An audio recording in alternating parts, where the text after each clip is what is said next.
Good afternoon, everyone, and welcome Ginoogaming First Nation. My name is Don Parkinson, and I'm a senior consultation specialist with Atkins Realis. Today, we are continuing our series of Webequie Supply Road virtual community meetings with specific communities as our project moves through consultation round 3 of the environmental assessment phase. Today, we will be doing a review of where we are in the project to date and provide samples of the preliminary results of some of the topics studied, also known as valued components. This is the second of two parts of this presentation. The purpose of these virtual community meetings is to provide your community and its members with an update on our project and receive input on the project as we walk through the environmental assessment process. While this meeting is virtual, our team is available anytime to meet with your community, either in person or in whatever format best suits your community. At the same time, we will respect your community consultation protocols. I want to note that we have shortened the presentation to cover a couple of valued components due to time limits, but the full presentation will be available on our project website, supplyroad.ca. We will be taking your questions and comments once the presentation is over. Let's get started now with a few words from Chief Wabas of Webequie First Nation, talking about the importance of the project to his community. Um, Webequie has a vision, for their community, and uh, and we're looking for ways to how to prosper our community, and also to find or address some of the challenges that we have in our community. So we look into economic development, and we look into what's out there that can help us, become a community a vibrant community that is prospering from using the lands and resources.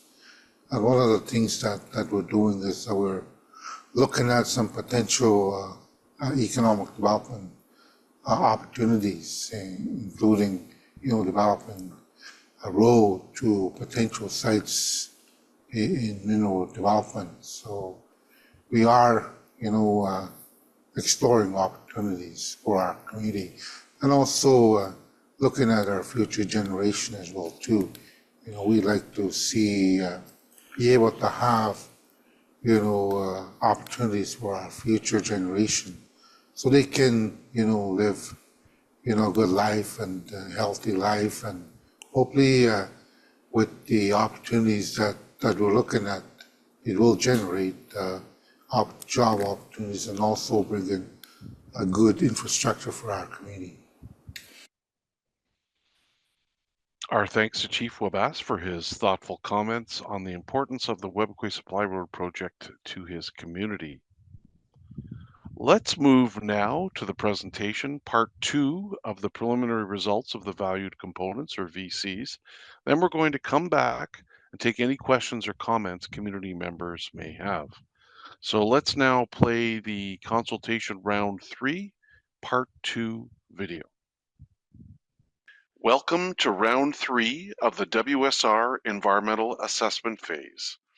Recently, we covered part 1 of the presentation, which talked about what is being looked at in the provincial environmental and federal impact assessments, how the effects assessment is being completed, and the preliminary effects assessment results for select valued components, which are basically the different things we have studied as part of the environmental assessment and impact assessment. Today, we will be covering part 2, in which we continue to go over the preliminary results of effects assessment for select valued components, and we'll also cover cumulative effects, which are the leftover effects of this project combined with others from the past, present, and future. Webequie First Nation is about 200 to 250 kilometers from the Hudson Bay and James Bay coasts, and the planned Webequie Supply Road runs south of Webequie and then east to the Ring of Fire area. The purpose of the Webequie Supply Road is to move people and supplies to the Ring of Fire area, create jobs and business opportunities for community members, as well as skills training opportunities for young people. As this is Webequie's project, this would be done in a careful, sensitive way that will preserve and strengthen the community's language and culture. The planned road will be 107 kilometers long, with 17 kilometers on the Webequie First Nation reserve lands. The corridor planning area is 2 kilometers wide, but the actual cleared area will be 35 meters wide, make 3 large water crossings, and will include temporary pits and quarries, equipment storage areas, and construction camps. The road will make 6 major water crossings and will include temporary pits and quarries, equipment storage areas, and 4 construction camps. Now let's talk about the communication we have had with Indigenous communities. In our consultation rounds 1 and 2, and part 1 of round 3 of consultation with communities, the project website was updated with new information.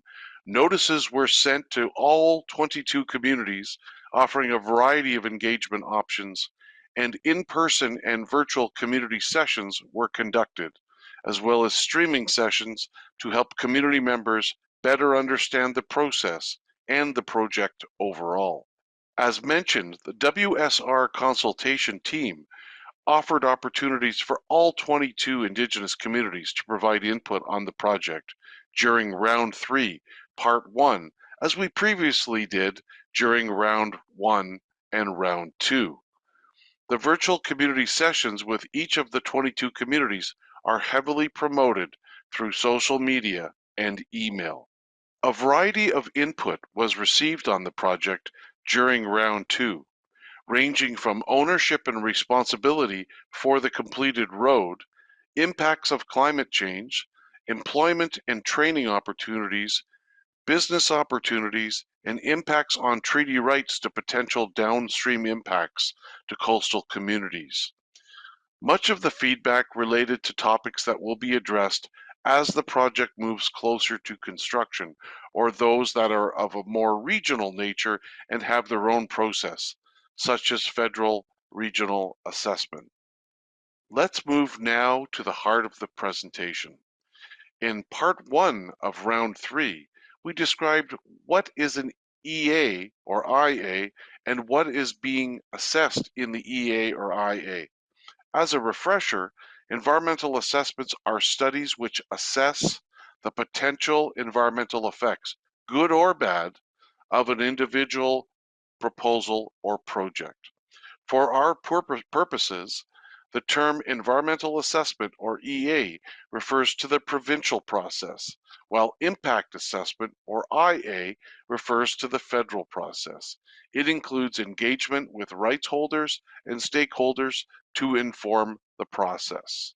As we have mentioned before, valued components or VCs are what has been identified by community members, the general public, and technical experts as required for study in the environmental assessment or impact assessment. In part 1, we looked at the project's effect on some select valued components. Today, in part 2, we are looking at the project's effect on some other select VCs and other effects such as accidents or spills. Before we go further, let's review some key terms.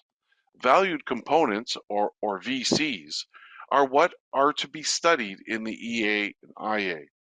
Indicators are the ways to measure potential effects for VCs. Temporal boundaries is the timeline for assessment, and spatial boundaries are the geographic areas for assessment. Now we are going to talk about how the effects assessment is done.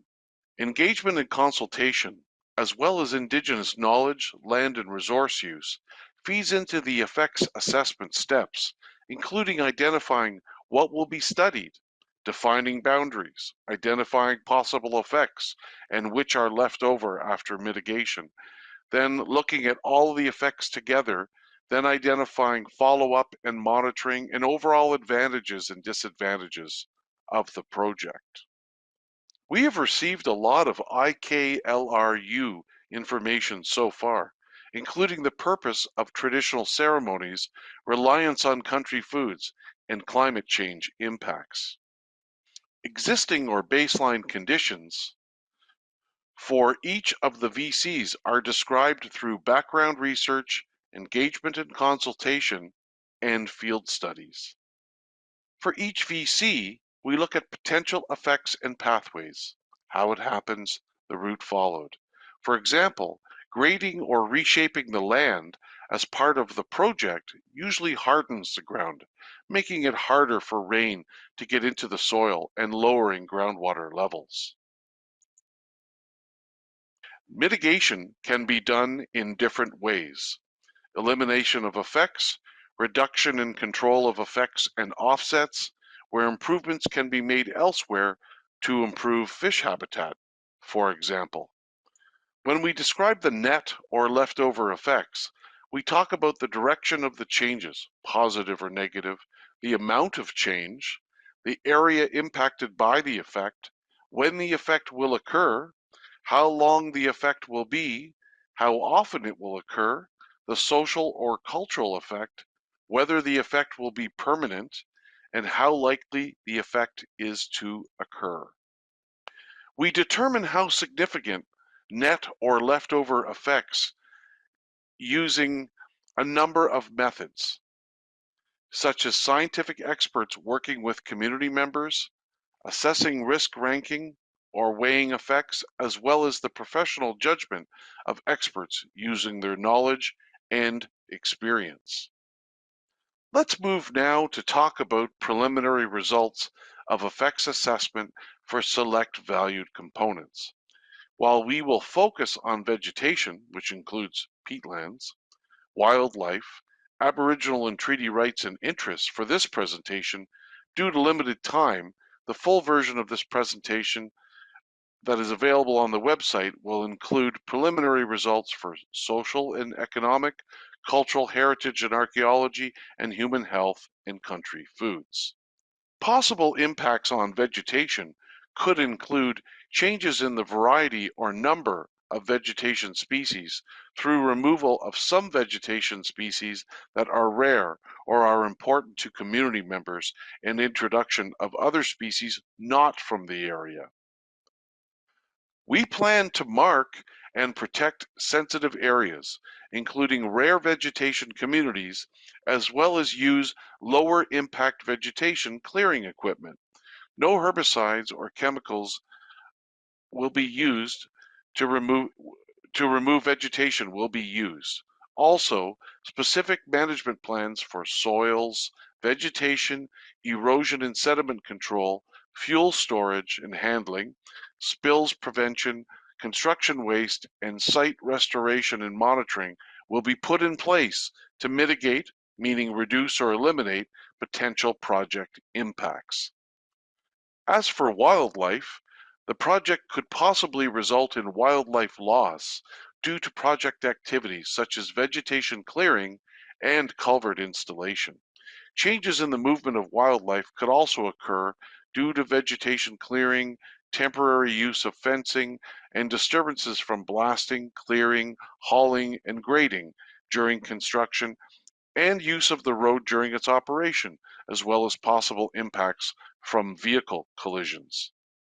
To mitigate or control possible impacts, our team will identify key wildlife habitat, avoid areas frequently used, time construction activities to limit impacts, help restore habitat and population of species at risk, put wildlife and vegetation management plans into action, and restore temporarily disturbed areas immediately after construction. In terms of the social environment, the project could possibly result in population changes, meaning actual numbers of people and mix of people, increased demand for housing and community services, increased load on community infrastructure, and possible changes to well-being. Positive effects could include fewer people leaving the community due to more economic opportunities available in community and improvements in the overall education and skill level of community members. To limit possible impacts on the social environment, cultural awareness training will be conducted for outside workers. Temporary construction camps will be used, training programs will be provided, improvements to healthcare facilities and services will be made, the number of outside workers will be limited, and air transportation will be used to limit impacts on community infrastructure. In terms of potential impacts on community members and the ability to exercise Aboriginal and treaty rights, the project could potentially impact access to lands and resources for traditional activities, change plants and animals, change harvesting areas, as well as impact the quality and type, as well as availability of culturally important areas. To limit the impacts on community members and the exercise of their Aboriginal and treaty rights, we plan to continue to consult with community members to identify how to minimize or avoid impacts, avoid key traditional use areas, restore disturbed areas as quickly as possible, and use Indigenous knowledge, land and resources use information in not only the EA and IA, but also project development, planning, and design. Cumulative effects are the net effects of the project, combined with the net effects of other past, present, and future projects. It recognizes that the project does not sit alone in terms of impacts. There are a number of past, present, and future physical activities or projects in the general project region that are being considered in the cumulative effects assessment. Fish and fish habitat. The leftover effects of the proposed project on fish and fish habitat are expected to be low in magnitude with the implementation of mitigation measures to reduce or eliminate impacts. When it comes to Aboriginal and treaty rights and interests, potential cumulative effects of the proposed WSR and other activities or projects that could overlap with the WSR are anticipated to have predictable and mitigatable effects on local Indigenous communities. Traditional land and resource use patterns may be changed due to increased access. Changes to community life and traditional lifestyles or cultural continuity are not expected to change that much with the all-season road, given the implementation of mitigation measures. In terms of other possible effects, these could be what are called accidents or malfunctions, and could include accidental spills of hazardous materials, such as gasoline, diesel, propane, hydraulic fluids, lubricating oils and greases, and explosives, fires and explosions, damage or failure of road and or structure crossings of water bodies, vehicle or equipment accidents, accidental collisions involving vehicles associated with the project and vehicles moving through or around construction sites, or accidental death of animals due to inappropriate machinery or equipment operation. Accidental movements into environmentally sensitive habitat and sites such as watercourses or areas of cultural importance. Possible environmental effects of the project could include extreme weather events, wildfires, and changing climate. We designed the project to consider things like environmental risks and the changing climate. We also follow all design requirements for provincial highway projects. Our project emergency response plans take things like extreme weather events and wildfires into consideration. The project's EA or IA is required to include a description of the extent to which the effects of the project hinder or contribute to the Government of Canada's ability to meet its environmental obligations and its commitments in respect to climate change. The goals and objectives of the proposed Webequie Supply Road are as follows: to facilitate the movement of materials, supplies, and people, from the Webequie Airport to the area of existing mineral exploration activities and proposed mine developments in the McFalds Lake area, to provide employment and other economic development opportunities to Webequie First Nation community members and businesses that reside in or around the community's reserve and traditional territory while preserving their language and culture, and to provide experience and training opportunities for youth to help encourage pursuit of additional skills through post-secondary education. As of now, the plan is to finalize the environmental assessment in 2026. You can contact us in many ways. Miigwech, and see you soon.